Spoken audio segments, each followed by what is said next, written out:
el análisis del impacto que tiene las reformas que se están proponiendo por parte del Ejecutivo en términos de, digamos, de generación de rentas para el gobierno y perjudicar lo que obviamente se traduce en, digamos, una disminución de los poderes adquisitivos de la economía familiar. Entonces, quiero comentarte que estuvimos prácticamente estudiando 9 meses de comportamiento económico, el impacto macroeconómico de estas medidas, de la situación de la crisis que nos afecta a todos y sobre todo el impacto que tienen estas nuevas propuestas, tanto las del INSS como las reformas a la ley de concertación tributaria, la ley 822, en la economía de nuestros hogares. A todos nos está preocupando esto, a todos los sectores nos debería preocupar, aún más que no hay propuestas, digamos, coherentes ni que se visualicen para,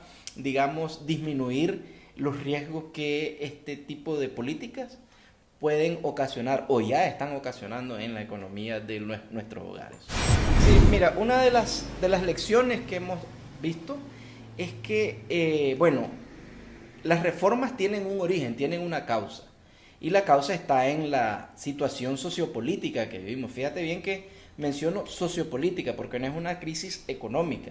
Lo que si no hacemos o no tomamos las medidas correspondientes, esa crisis se va a traducir en un impacto económico grande que ya lo estamos visualizando en muchas familias. Ahorita hay 350,000 personas que están en estado de desempleo o subempleadas, es decir, son 350,000 personas que no están garantizando su economía y por tanto no saben lo que van a comer, digamos, la otra semana o pasado mañana. Entonces, la situación es grave, como decimos en el estudio que recientemente se ha finalizado, y es lamentable que por parte del Ejecutivo, ¿verdad?, de las entidades a cargo del sector público que tienen que buscar cómo mitigar, más bien nos están presionando más, y obviamente es como cuando a una olla de presión tú le empiezas a meter calor y calor. Para nosotros va a haber un momento que nuestra economía familiar pues también va a reventar, va a estallar. Lo primero que nosotros sugerimos, la parte académica, es que el gobierno tiene que retomar el tema del diálogo, porque el diálogo se tiene que definir cuál va a ser, digamos, el curso de las acciones económicas. En nuestra opinión, el primer punto que recomendamos es retomar las sendas del diálogo. En segundo lugar, debería trabajarse y revisarse bien el tema de los impuestos. El impuesto a los recursos financieros de la banca, el incremento de impuestos en situación de crisis, no es lo más recomendable en ninguna historia económica, ni en Alemania de los años 30, cuando llegó a 3,000 millones de % la inflación.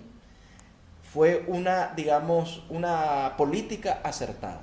Por tanto, retomar el diálogo, revisar el tema de los impuestos, favorecer, digamos, la compra de bonos por parte de la Banca Nacional para que aumente la liquidez, la oferta monetaria en la economía por parte de la banca privada, porque en los últimos 7 meses han salido 1.500 millones de dólares de la economía nacional. Eso reduce, obviamente, la oferta monetaria. Y todos sabemos que cuando se disminuye la oferta es porque no hay dinero. Eso eleva, la demanda de recursos, y la banca, al no tener recursos financieros de dónde tomar para facilitarlo, también se ve afectada. Es decir, aquí hay una serie de un efecto dominó en todos los sectores de la economía. Por donde tú lo analices, el panorama no es el más sensato. De aprobar esta reforma, ¿cuál sería el panorama de Nicaragua? ¿Más pobreza? Por ejemplo, en la reforma se está planteando cobrar impuestos a bienes que se utilizan en el sector agropecuario. Te comento que, bueno, nuestra economía normalmente depende del sector agrícola. Nicaragua no es una economía industrializada. Si tú pones más impuestos a bienes que se utilizan en el sector agrícola, el productor, que normalmente es pobre, que no tiene acceso a la banca, ahorita tú vas a la banca y ningún productor cafetalero, ningún productor de caña, ningún productor de maní, ninguno está teniendo acceso a recursos frescos para invertir en sus fincas. Con el aumento de los impuestos a esos artículos, la compra va a ser menos. Es decir, en el país se va a contraer la oferta de productos de origen agropecuario. Se contrae la oferta exportable y por tanto el ingreso de divisas al país también se reduce, lo que va a ocasionar una mayor presión e inestabilidad en la economía del sector, particularmente del sector productivo. Como economista, ¿cuál es la esperanza que mantienen ustedes para que este país se enrombe a otra situación más favorable? Como economista no me atrevo a decirlo. Tengo esperanza más bien como ciudadano nicaragüense a que esto mejore porque nos está afectando a todos.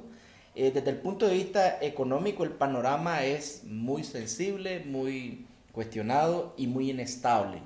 Entonces no me atrevo a decir como economista cuál es el panorama porque de un momento a otro todos sabemos que en las actuales circunstancias que vivimos se puede producir un fenómeno totalmente inesperado que pueda revertir la situación. Ojalá nuestras autoridades, ¿verdad?, los que están a cargo de la toma de decisiones en este país, puedan pensar de una manera más racional, escuchar a los diferentes sectores de la sociedad y hacer propuestas que nos ayuden a todos. Esa es la esperanza, esa es la fe que tenemos, yo creo, todos los nicaragüenses. Voz.